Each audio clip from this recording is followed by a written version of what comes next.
Hello, in this video we're gonna check if there's a stereo speakers on Google Pixel 8. To do this, first let's locate all of the speakers on this device, first one being right here, next one next to it, right there, it's on the bottom of our device. And there's also a phone call speaker, I would guess, and it's right here.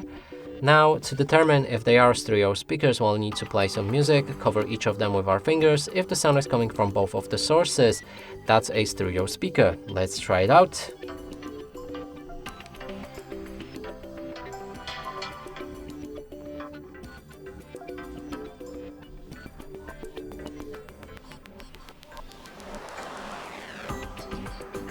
Okay, so the sound is coming from this speaker and phone call speaker as well, but for some reason this one doesn't work, so this might be either microphone or this actual device, mine, which I have right here, is broken and the speaker doesn't work, but I'm not sure.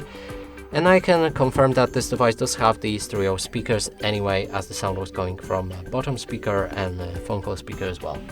And that's it for this video. Hope you like it. Please consider subscribing to our channel, leave a like and a comment below.